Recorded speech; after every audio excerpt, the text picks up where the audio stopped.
मनुष्य का मस्तिष्क जिस चीज़ की कल्पना कर सकता है, उस पर विश्वास कर सकता है, वह उसे अवश्य प्राप्त कर सकता है। कल्पना सचमुच एक कार्यशाला है जिसमें आदमी द्वारा बनाई गई सभी योजनाओं को आकार दिया जाता है। दिमाग के कल्पनाशील संकाय की सहायता से आवेग, इच्छा को आकार, रूप और कार्य रूप दिया जाता है।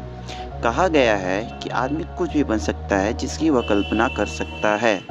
सभ्यता के सभी युगों में यह युग कल्पना के विकास के लिए सबसे अनुकूल है, क्योंकि यह तेजी से परिवर्तन का एक युग है। हर तरफ आप उत्तेजनाओं के संपर्क कर सकते हैं जो कल्पना का विकास करती है।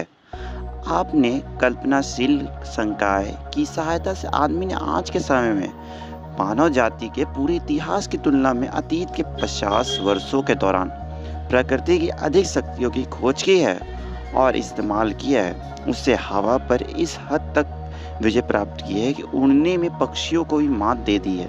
उसने हवा का दोहना किया है और इसे दुनिया के किसी भी हिस्से के साथ तत्कालता के संचार एक साधन के रूप में काम करवाया है। उसने लाखों मील दूर का सूर्य जो है उसका भी विश्लेषण के भार उसे सभी चीज़ों का अच्छे से मान निकाला है। कल्पना की सहायता से निर्धारित किया जाता है कि किन तत्वों से बना है, उसमें खोज की है और उसका अपना ही मस्तिष्क विचार के कंपन के लिए एक प्रसारण और रिसीवन स्टेशन दोनों हैं और इस खोज को व्यावहारिक उपयोग करना सीखना अब शुरू कर दिया गया है।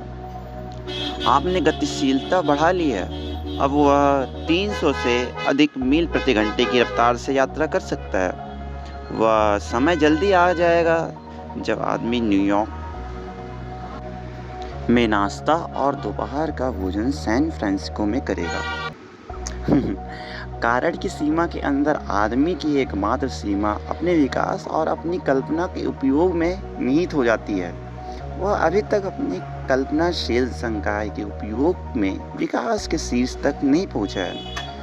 उसने मात्र खोज की है कि उसके पास एक कल्पना है और इसे एक बहुत ही साधारण तरीके से इस्तेमाल करना शुरू कर दिया गया है। This is part 1 of Napoleon Hill book and second part is coming soon. आप सभी अगर आप सेकेंड पार्ट चाहते हैं तो प्लेलिस्ट मैंने बना रखी है, आप प्लेलिस्ट को सेव कर लीजिएगा। उसमें और एक्सप्लेनेशन के साथ हम सेकेंड पार्ट लाएंगे, the imagination part 2। Okay, so मिलते हैं नेक्स्ट वीडियो में। Bye bye.